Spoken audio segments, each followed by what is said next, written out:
The question is that the motion be agreed to. Mr Speaker. I call Stuart Nash. Thank you very much, Mr Speaker, and I stand in support of this piece of legislation. However, Mr Speaker, it's taken a while to get here.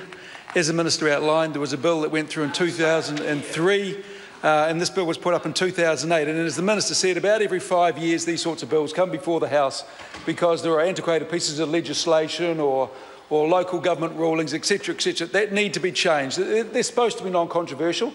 There were some controversial measures, and I'll allude to those a little bit later on, Mr Speaker.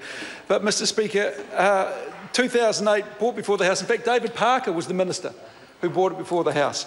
And here we find ourselves 7 years later in 2015. I mean, it's almost time, Mr Speaker, for another one of these bills to be introduced. Or what we do is we put forward a whole lot of SOPs, so that negates the need for another bill. But the bottom line is it should not have taken this long to get to its second reading, Mr Speaker. I think even the Minister would acknowledge this. Richard Worth would acknowledge this if he was still in the House. He's not. Maurice Williamson would probably acknowledge it if he was still a Minister, but he's no longer. In fact, I think we're on about our fourth Minister of Land Information before we actually even get to the second reading. Mr Speaker, the Minister alluded to to a number of the SOPs that are changing original parts of the Act. We support these. We're talking about the Opua Esplanade Reserve land, except the Albert Park piece of land. But, Mr Speaker, the fact that there are about 4 SOPs that accompany this bill that talk about changes that need to be made to the original bill, I think just shows that this is a little bit sloppy. And the reason I say that, I think as Parliament, we need to send a message to local government authorities or to district health boards or Department of Conservations or whoever are approaching their MPs on behalf of their constituents to get these sorts of changes made, that they need to go through a robust set of consultation meetings. Because what we find here is these pieces of, these changes end up in a bill, and then suddenly people go, goodness me, I didn't know about this. There was no consultation whatsoever. And the Opua Esplanade's a classic one. There was no consultation whatsoever. And then they approach their MP and they approach their local council and say, we need to change this. This is not right. And a movement starts and ends up in an SOP. As mentioned, it's reasonably non-controversial. But a good, robust process must be gone through before legislative changes are made, or else it ends up just in a whole lot of mess, Mr Speaker. There are a couple of things that the Minister said which, you know, I think she glossed over them. She talked about the volcanic cone. She said some thought this was controversial. Mr Speaker, the vast majority of submissions were against this. Again, this is a classic case where I don't think that Parliament listened to the wishes of the local people. Albert Park's another classic one, to the point where the Select Committee actually made a recommendation in the paper saying this is not good law. I mean, it's typical John Banks. He was Mayor at the time. What they did is they ran roughshod over the process, then came to Parliament and said, we want to change the law for something we have already done. Typical Mr Banks. We know where that ended up, don't we?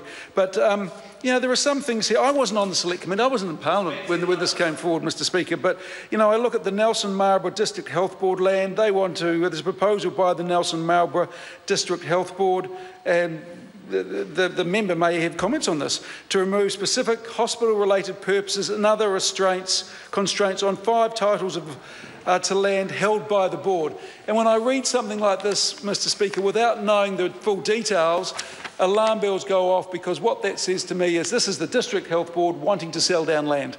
They can't sell the land because it was either gifted or something to the DHB or the Health Board way back when, and it was designated hospital land, and as a consequence it couldn't be used for anything but health purposes. They want that designation removed, and so I suspect to sell it. I'm just saying that red flags go up whenever I see this sort of stuff. That's all I'm saying. That's all I'm saying. The other thing, Mr Speaker, that I must admit it did make me smile when the Minister stood up and she said she had great pleasure in bringing this bill to the House. Now, I don't know if she had great pleasure because it has taken 7 years here, or for the fact that this is the first bill she's actually brought to the House. Mr Speaker, the Minister of Land Information should be, at this point of time, one of the busiest members in that government. And the reason for this, Mr. Speaker, is there is a whole lot of concern right across the country that overseas investors are having a free ride into this country. Now, Mr. Speaker, every single overseas investor that wants to buy a piece of sensitive land, which is usually defined as over 5 hectares, must get a consent through the Overseas Investment Office. It's a reasonably rigorous piece of legislation, and the consent process takes a little bit of time. But again, what concerns me about this, Mr. Speaker, is over the last 3 years, not one consent has been turned down. And part of this might have been the case law, actually, that came up out of the sale of Crayford Farms, because under the Overseas Investment Act, in terms of buying land, and we're talking about the Minister of Land Information and her portfolios, what she discussed in her opening speech, Mr. Speaker, it defined that there are 3 tests, and one of them was relevant experience and core competencies. Well, the case law and the Crayford farmlands gave that such a wide definition that I think that opened the way for any single overseas investor that wanted to buy sensitive land in this country to just go ahead. There is very, very few restrictions on that at all. And Mr. Speaker, if I'd known you were going to be in the chair, I would have talked about that first as opposed to last. But anyway, Mr. Speaker, Labor does support this bill. But as the Minister mentioned, and I think it's worth coming back to this, because there's sort of an unwritten rule with these sort of omnibus bills. They are supposed to be non-controversial. This is information brought to Parliament, everyone agrees on it, it goes through the House, it goes through a process. There are very few submissions usually because there's no contention here whatsoever. The Minister herself has outlined 2 areas which were contentious, and I think that is against the spirit of this bill. Let me actually, if I may, just quote what the Select Committee mentioned with regard to the Albert Park change. And this is a quote from the Select Committee. The majority of the submissions we received concerned the Auckland Art Gallery development in Albert Park. Almost without exception, submitters were opposed to the development and the way the Auckland City Council has proceeded with the development under the assumption that a non-controversial bill would be rubber-stamped by Parliament. Many submitters would have liked the clauses relating to the gallery's development to be deleted from the bill.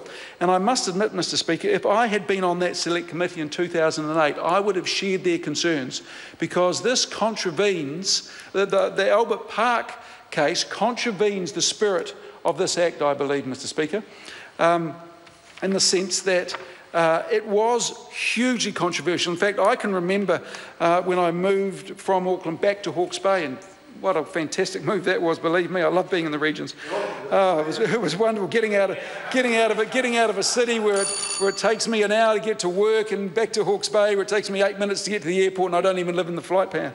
But anyway, I remember when this was going ahead, and I was approached by some of the submitters because I'd worked with them on a couple of other issues, and they asked me to advocate on their behalf. At the time, I was involved in Labor Party politics. I wasn't a member of Parliament, and I looked at this and thought, this is very, very poor legislation. It is not the way that legislation is supposed to be done. And by that, Mr. Speaker, what I mean is you go and do something and then you beg for forgiveness through a piece of legislation. It is not the way that council should operate.